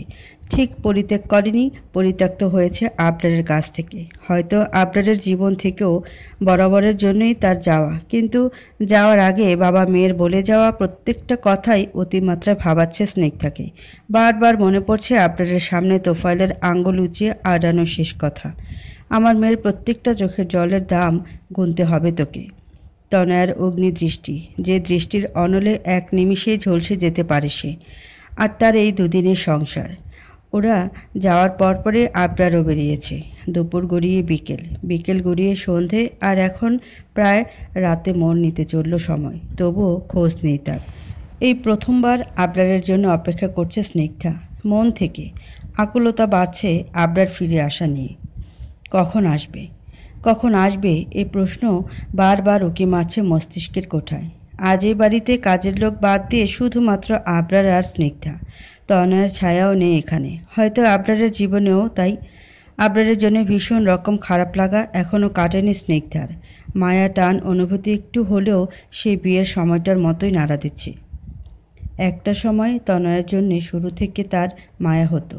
অন্য এক নারীর সংসারে হস্তক্ষেপ করায় অপরাধ বোধ কাজ করত। কষ্ট অনুভব হতো কারো জীবনে সতীন হওয়ার তকমা গায়ে লাগার। সেজন্য মনে মনে সহস্র গালি, দোষারোপ, অভিশাপ কম বেরিয়ে আসেনি আবরারের জন্যে। কিন্তু আজকের পর পরিস্থিতিটা একটু ভিন্ন হয়ে এসেছে। তনয়ের প্রতি পুরনো সহানুভূতির জায়গায় সামান্য হলেও ঘৃণা লাগছে এখন। আবার কখনো কখনো মায়াও হচ্ছে। আর যাই হোক, মেয়েটা তো ভালোবাসার মানুষকে কাছে পাওয়ার জন্যই এমন করেছে। ভালোবাসার ক্ষেত্রে সব সত্যি, সব নির্দোষ। ওই যে ভালোবাসা যেখানে এক বিশাল সমুদ্র, কয়েকটা অন্যায় আর ভুল সেখানে সামান্য আগুনের উল্কাপিণ্ড মাত্র। আকাশটা বেশ অস্পষ্ট, খুব একটা তারা জ্বলছে তাও নয়। ওই তো হাতে গোনা। কে বলেছে তারা গোনা যায় না? ওই তো গোনা যাচ্ছে। বারান্দার গ্রিল থেকে হাত বার করে স্নিগ্ধা আকাশের দিকে উঁচু করে ধরল। ঠোঁট উল্টিয়ে মনোনিবেশ করল নক্ষত্র গুনতে। 1 2 3, ওই একটা 4, তারপর 5, 1 2 3 4 5 6। হুট করে কিছু একটা মনে পড়তে স্নিগ্ধা থেমে যায়। হাত গুটিয়ে কাছে আনে, বিড়বিড় করে বলে ওঠে, আচ্ছা, সব কিছু ফেলে এখন আমার কি করা উচিত? আমি কি সম্পর্ককে সুযোগ দেব ওনাকে? এমনটা তো নয় যে এই বিয়েতে আমি অসুখী ছিলাম। আমি তো দ্বিমত করিনি এই বিয়েতে। বাবা জিজ্ঞেস করলে মত দিয়েছি, কারণ আমার মনে কখনো কেউ ছিলই না। সবসময় শুধুমাত্র বাবা মায়ের সিদ্ধান্ত মেনে নিয়ে জীবনে এগোতে চেয়েছিলাম। তাদের মুখের ওপর না বলবো না বিধায় গ্রামের ওই বুড়ো লোকটাকেও বিয়ে করতে রাজি ছিলাম। সেখানে উনি তো হঠাৎ পাওয়া আকাশের চাঁদ তুলনীয় ছিল। একটু থেমে, কিন্তু মন আর মস্তিষ্কের কথা মিলছে না। তাল গোল পাকিয়ে আসছে। তনয়া আপুর আকুতি, ওনার সাথে থেকে যাওয়ার মিনতি, সেগুলি চোখের সামনে ভেসে বেড়াচ্ছে। কি করব আমি তাহলে? ওনার সাথে মন দিয়ে সংসার করব? কোনোভাবে এতে কি তনয়া আপুর সাথে আমার অন্যায় করা হবে? এই সংসার থেকে তনয়া আপু বিতাড়িত হলেও ওনাকে নিজের না করে পাওয়ার দীর্ঘশ্বাসটি একটু হলেও থাকবে না? অন্য কারো ভারী নিঃশ্বাস সাথে নিয়ে কেউ কি সুখী হতে পারে? পড়ি। আবরারের গলার স্বর শুনতেই ভাবনার সুতো ছিঁড়ে যায় স্নিগ্ধার। চুপ করে যায়, ঘাড় ঘুরিয়ে পেছন ফিরে তাকায়। আবরার মৃদু হেসে ভ্রু নাচিয়ে বলে, এখানে দাঁড়িয়ে আছো কেন? স্নিগ্ধা সেসব কথা কানে তোলে না। আবরারকে দেখে অনেকটা উদ্গ্রীব হয়ে এগিয়ে এসে উদ্বেগ নিয়ে বলে, আপনি কোথায় ছিলেন এতক্ষণ? সে কখন বের হলেন আর এলেনই না? আবরার স্নিগ্ধার মুখের দিকে ভ্রুদয় কুঁচকে তাকায়। তুমি কি আমার জন্য অপেক্ষা করছিলে? আবরারের চাহনি দেখে স্নিগ্ধা চোখ নামিয়ে নিয়ে বলে, না মানে চিন্তা হচ্ছিল তাই আর কি। আবরার জিভ দিয়ে নিজের ঠোঁট ভিজিয়ে নিয়ে বলে, খেয়েছো?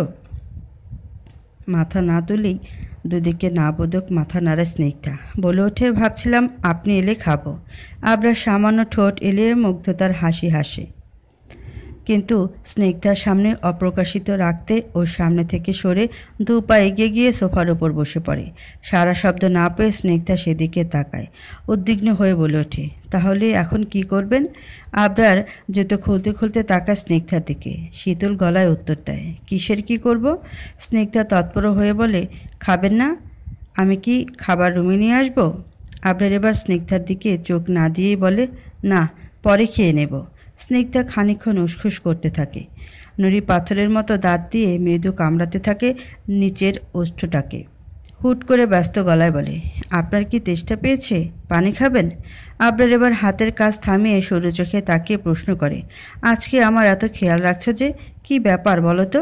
আবরারের এমন সোজাসাপটা প্রশ্নে স্নিগ্ধা লজ্জা পায়।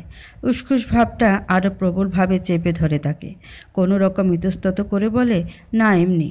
পানি তো যে কাউকে খাওয়ানো যেতেই পারে। কথাটায় স্নিগ্ধার লাজুক ভঙ্গি চোখ এড়ায় না আবরারের। আবরার মুখ টিপে হাসে, শান্ত আওয়াজে বলে ওঠে, আমি ফ্রেশ হয়ে আসছি, খাবার রেডি করো। ফোল্ড করা শার্টের হাতার ভাঁজ খুলতে খুলতে ওয়াশরুমের দরজায় হাত রাখে আবরার। তবে সিটকিনিতে টান দেওয়ার আগে পেছন করে একবার স্নিগ্ধার দিকে তাকায়। বেশ ঠান্ডা সরে বলে, সে প্রথম দিন তোমাকে খাইয়ে দিয়েছিলাম, তারপর আর হয়নি। আজকে আবার সেটার পুনরাবৃত্তি করলে মন্দ হয় না কিন্তু। স্নিগ্ধা চটজলদি গোল চোখে তাকায়। আবরার মুছে এসে দরজা ঠেলে ওয়াশরুমের ভেতরে ঢুকে পড়ে। দরজা লাগাতে স্নিগ্ধার পাতলা ঠোঁটগুলো প্রসারিত হয়ে আসে। কোথাও না কোথাও ভেতরটা ভালো লাগায় ছেয়ে যায়। রুমের বাইরে চিন্তিত মুখে দাঁড়িয়ে আছে তোফায়েল। ভেতরে একের পর এক জিনিসপত্র ভাঙার তীব্র শব্দগুলো কানে এসে লাগছে তার। কখনো কাচের জিনিস, কখনো আবার কোনো মাটির ফুলদানি, কিছুই হয়তো ভেঙে গুঁড়িয়ে দিতে বাদ রাখছে না তনয়া। মেয়ে এমনিতে চুপচাপ থাকলেও ভীষণ জেদি, আর তার এমন উৎকট জেদ বাবার কাছে এলেই অতিমাত্রায় বেরিয়ে আসে, যার প্রকাশ এখনও শুনতে পাচ্ছে তোফায়েল। নিজেকে বেশিক্ষণ ধরে রাখতে পারল না তোফায়েল। হাত বাড়িয়ে আগের মতো আরও একবার ধাক্কা দিতে শুরু করলো দরজায়। তনু, দরজা খোলো, বাবার কথা শোনো। এরকম ভাঙাচোরা করলে আপনার কি ফিরে আসবে? ও আর কখনো ফিরবে না তোমার কাছে, বোঝার চেষ্টা করো। তোফায়েলের শেষের কথায় ওপাশের বিকট শব্দগুলো থেমে আসে। মেয়ের অবস্থা জানার কৌতূহল চেপে ধরে তোফায়েলকে। মেয়ে কি তার কথা শুনল? তবে কি এভাবে বোঝালেই হবে? তোফায়েলের ভাবনা দীর্ঘস্থায়ী হয় না। দরজা খুলে বেরিয়ে আসে তনয়া। মেয়েকে দেখে অধৈর্য হয়ে তাকায় তোফায়েল। তনয়া বাবার দিকে ফোলা ফোলা চোখের অগ্নি নিক্ষেপ করে বলে ওঠে, এই কথা আর একটা বারও তুমি উচ্চারণ করবে না বাবা। আপনারকে আমি আমার করেই ছাড়ব। তোফায়েল একটা ভারী নিঃশ্বাস টেনে নেয়, শান্তভাবে বলতে চায়, দেখ মা, যা হচ্ছে মেনে নেই। আপনার আমাদের হাতের নাগালে নেই। অন্তত আসাদ বেঁচে থাকলে বন্ধুত্বের দোহাই দিয়ে হলেও কিছু একটা করতে পারতাম আমি, কিন্তু এখন সেটাও হবে না। আর আপনার মতো সিংহ তেজি ছেলেকে নিয়ন্ত্রণে আনা চারটেখানি কথা নয়। একটু থেমে, তুই এসব ছাড়। আবরার তোর হয়নি, কিন্তু তোকে ধোকা দেওয়ার ফল ওকে ভুগতে হবে। এত সহজে ওকে আমি ছেড়ে দেব নাকি? উত্তরে তনয়া তেতে উঠে বলল, তুমি আর কিচ্ছু করবে না বাবা। তোমার একটা প্ল্যানিংও সাকসেসফুল হয়নি, আর হবেও না। উল্টো তোমার প্ল্যান অনুযায়ী চলতে গিয়ে আমি সব হারিয়েছি। তোফায়েল ব্যগ্র হয়ে বলে, এখানে আমি কি করেছি? তুমি কি করেছো মানে? তোমার বুদ্ধিতেই আমি আবরারকে ফাঁসানোর নাটক করেছিলাম। তুমি তো বলেছিলে এসব করলে আবরার অনেক সহজে হাতে আসবে আমাদের, যা বলবো তাই করবে। কই হলো সেসব? এর কিচ্ছু আদৌ হয়নি। কথা শেষে তনয়া শব্দ করে কেঁদে উঠল।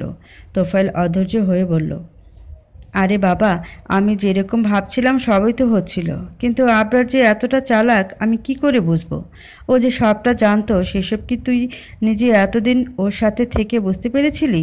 পারিসনি তো, তাহলে আমি কি করে বুঝবো? এটুকু বলে থামলো তোফায়েল। তনয়া এখনও কাঁদছে। তোফায়েল ব্যস্ত হয়ে বলল, তনু, তুই এত কেন কাঁদছিস? আচ্ছা আচ্ছা ঠিক আছে, আর কাঁদিস না মা।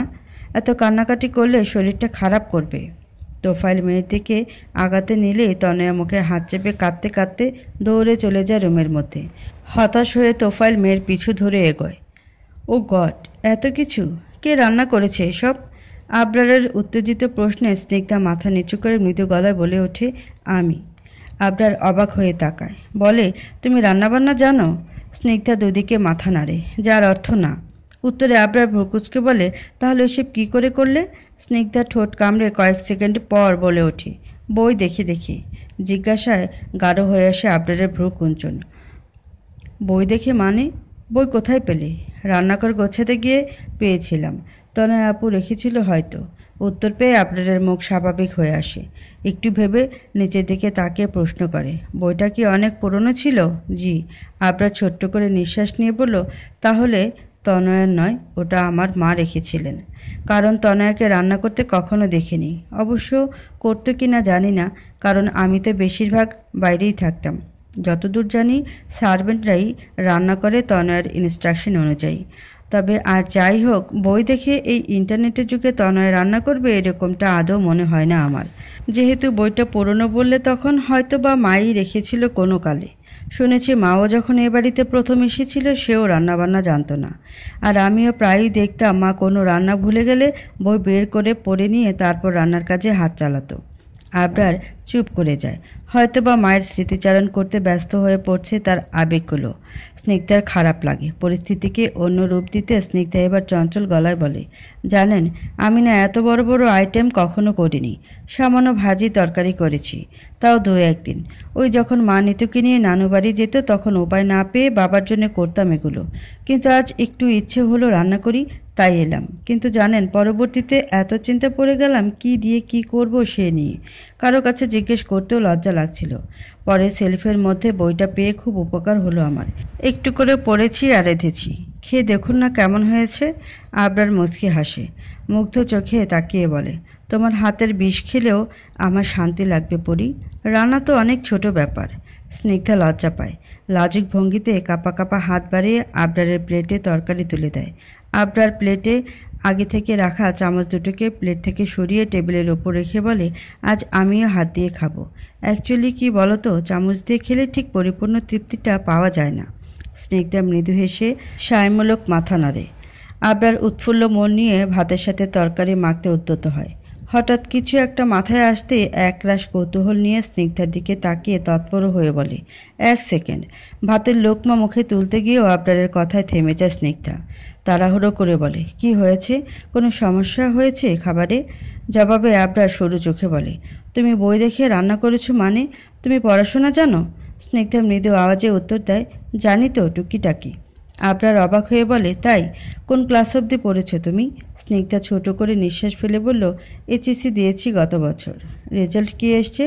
স্নিগ্ধা কাচুমাচু মুখে বলে ওঠে, টেনে টুনে 4.35 পেয়েছিলাম। আবরার ঠোঁটেলে হেসে বলে, ও খারাপ না। তারপর আর পড়লে না যে? স্নিগ্ধার গলার আওয়াজ আরও কমে আসে এবার। মুখ কালো করে বলে, বাবার অর্থনৈতিক অবস্থা আপনার তো কিছুই অজানা নয়।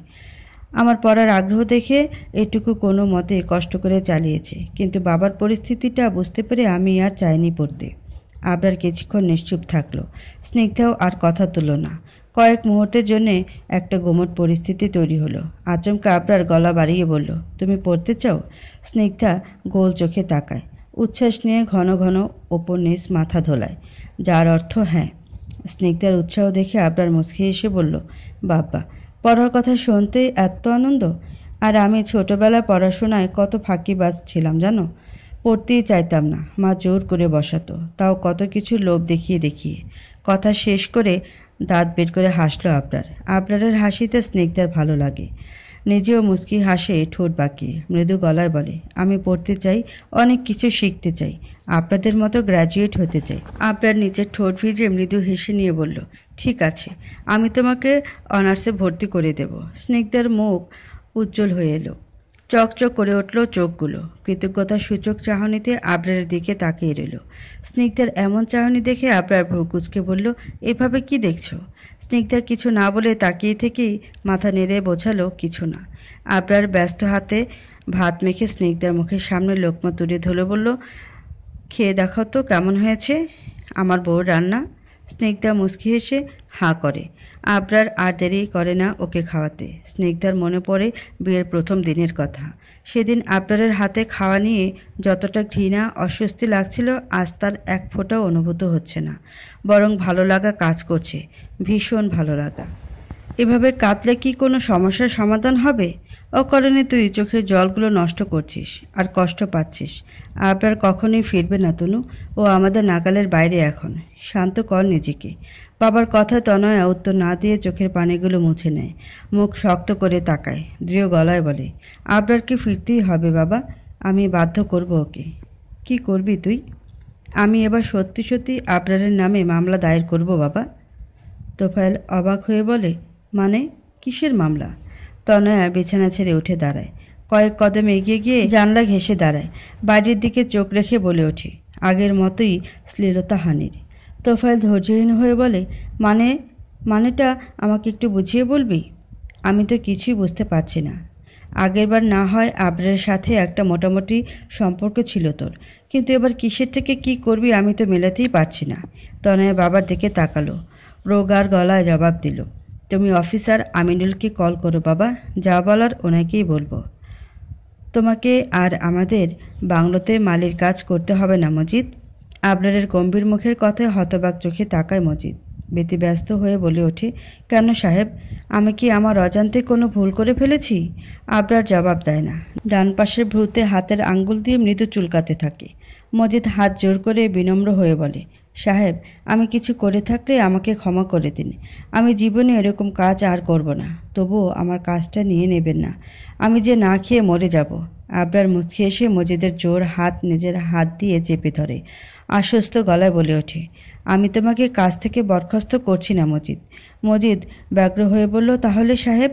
আবরার জবাব দেয়, তুমি আমাদের মালি হলেও তোমার প্রথম পরিচয় তুমি স্নিগ্ধার বাবা, আর সেই ক্ষেত্রে স্নিগ্ধা আমার স্ত্রী হলে আমি তোমার মেয়ে জামাই।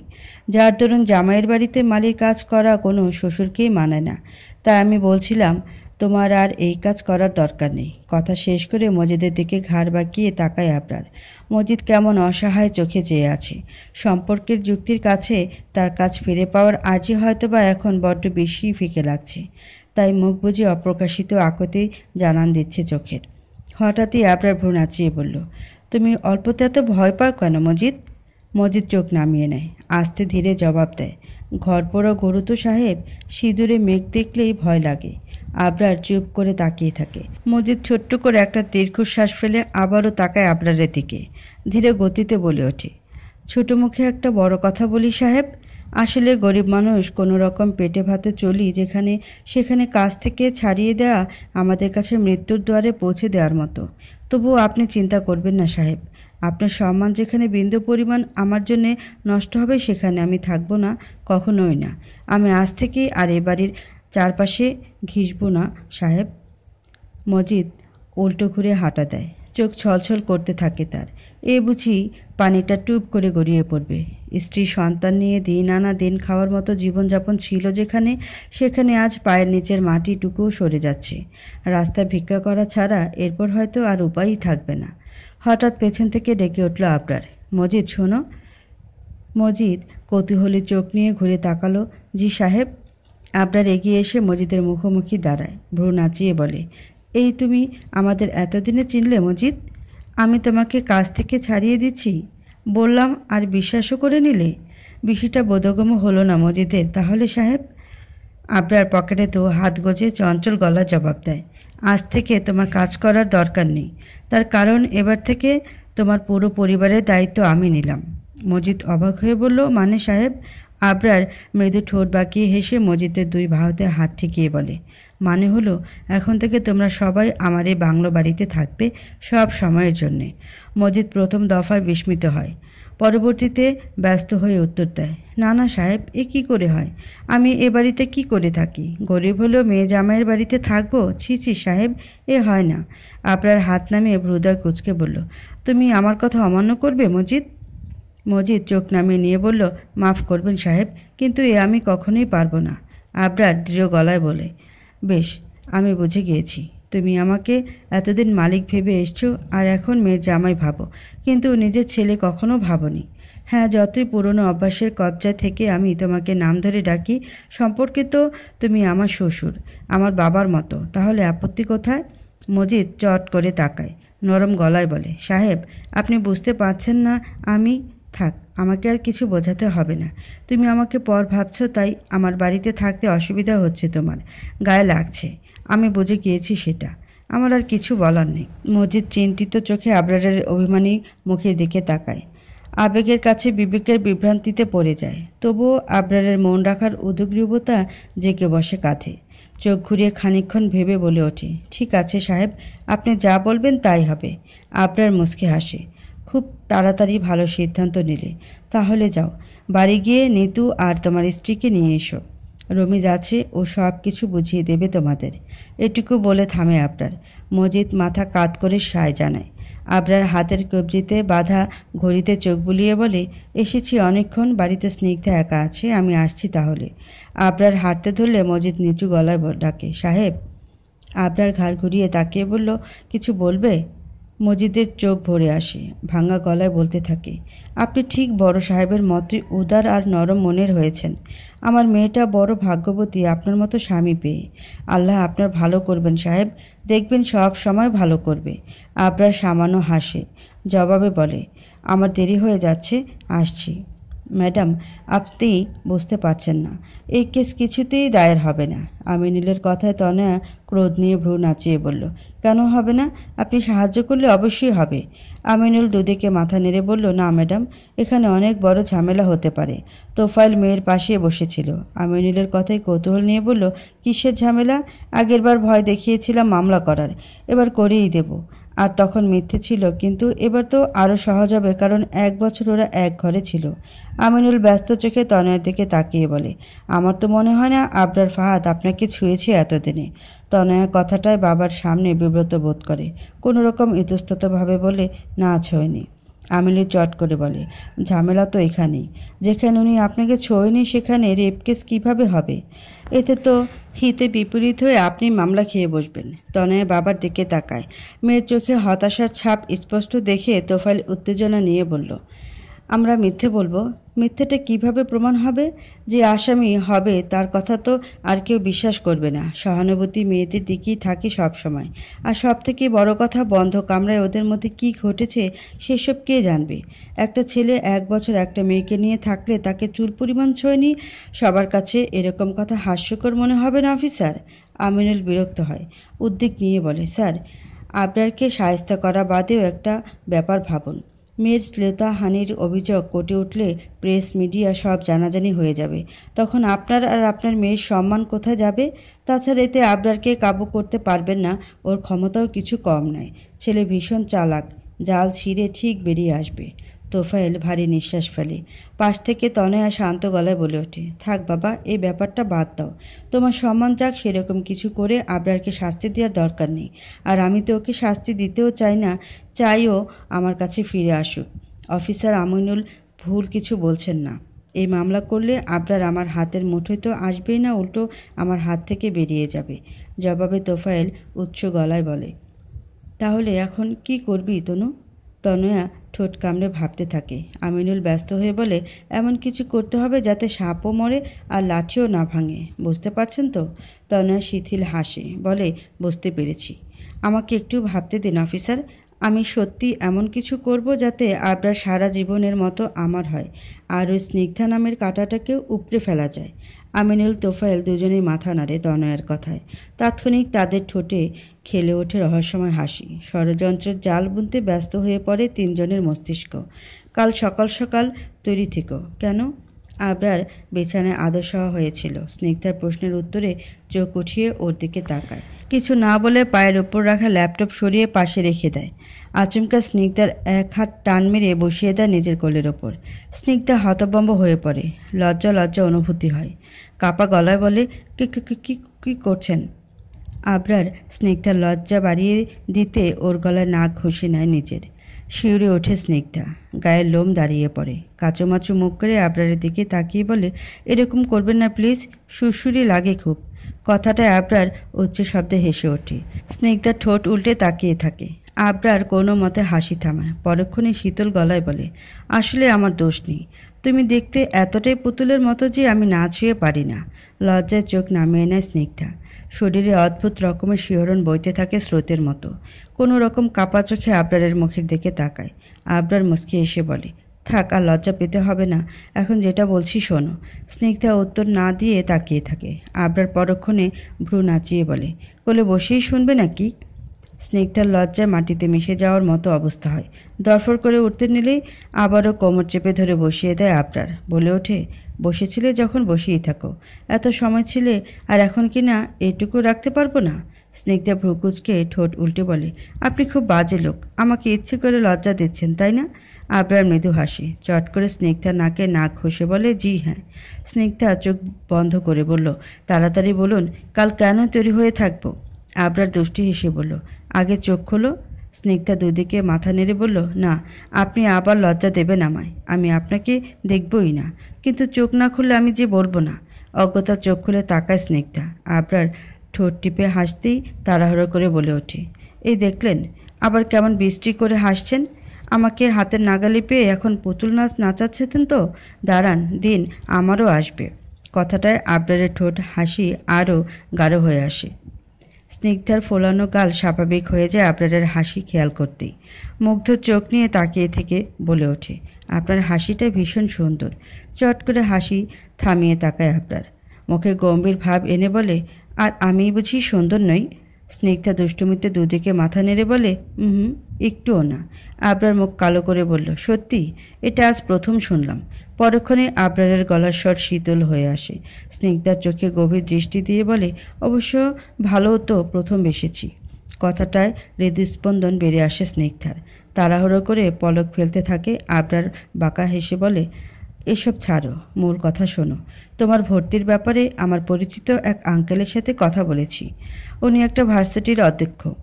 এখন তো বছরের মাঝামাঝি সময়, তাই ভর্তির ব্যাপারে একটু ঝামেলা হতে পারে। তবে উনি বলেছেন সেসব উনি সামলে নেবেন।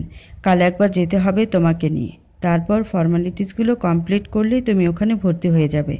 তারপর মন দিয়ে ক্লাস করবে আর পড়াশোনা। একটু থেমে বলল, তুমি গ্র্যাজুয়েশন শেষ করবে, সাফল্যের হাসি হাসবে, আর আমি তোমার সেই হাসিটা মন ভরে দেখব। কথা শেষ করে থামলো আবরার। স্নিগ্ধা একভাবে তাকিয়ে আছে আবরারের দিকে। আবরার থেমে যেতেই স্নিগ্ধা মৃদু গলায় বলল, বাবা ঠিকই বলতো, আপনাদের তুলনা আপনারাই।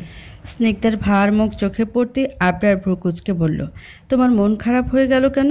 তুমি খুশি হওনি? স্নিগ্ধা আবরারের দিকে চোখ উঠিয়ে তাকায়। চোখের কোটর ভর্তি পানি দেখে আবরার অবাক হয়ে বলল, কাঁদছো কেন তুমি? কথা শেষ করতে না করতে স্নিগ্ধার গাল বেয়ে পানিগুলো গড়িয়ে পড়তে শুরু করে। আবরার ধৈর্যহীন হয়ে স্নিগ্ধার চোখ মুছে দিতে দিতে বলল, কি হয়েছে আমাকে বলো, বাড়ির কথা মনে পড়েছে? স্নিগ্ধা উত্তর না দিয়ে কাঁদতে থাকে। আবরার স্নিগ্ধার মুখ দু হাতে আঁচলে নিয়ে নেয়। শান্ত সুরে বলে, আমাকে বলো কি হয়েছে? স্নিগ্ধা আবরারের হাতে হাত ছোঁয়ায় নিজের। গাল থেকে নামিয়ে নিজের মুঠোর মধ্যে আবরারের হাত চেপে ধরে। কান্না মাখা ফিচেল গলায় বলে ওঠে, আমি আপনাকে কত ভুল বুঝেছিলাম আবরার, কত খারাপ ব্যবহার করেছিলাম আপনার সাথে। যেসব বিষয় নিয়ে আপনাকে দোষারোপ করে এসেছি তার একটাও আপনি করেননি। আপনি সব সময় আমাকে ভালোবেসে গিয়েছেন, আমিই পারিনি আপনাকে বুঝতে। আমাকে ক্ষমা করে দিন আবরার, প্লিজ। স্নিগ্ধার কথায় আবরার প্রথম দফায় বিস্ময় নিয়ে তাকিয়ে থাকে। পরক্ষণে মুচকি হেসে বলে, তোমার মুখে আবরার শব্দটা বেশ মিষ্টি লাগে তো। স্নিগ্ধা কান্না থামিয়ে ভ্রুকুচকে তাকায়। ঢোক গিলে বলে, আপনি কি সিরিয়াসলি নিচ্ছেন না আমার কথা? আমি কি বলছি আর আপনি কি বলছেন? আবরার শব্দ করে হেসে স্নিগ্ধার মাথা টেনে বুকের সাথে চেপে ধরে। কানের কাছে মুখ নিয়ে ফিসফিস করে বলে, তোমার দেয়া কষ্ট আমার কাছে ভালোবাসার আরেক নাম। স্নিগ্ধা চুপ করে যায়। আজ আর মাথা তুলতে ছটফটায় না, উল্টো আবেশে চোখের পাতা এক করে নেয়। আবরারের টি শার্টের অংশ শক্ত হাতে চেপে ধরে। মনে মনে ইচ্ছে পোষণ করে আমৃত্যু এ প্রশস্ত বুকে ঠাঁই পাবার।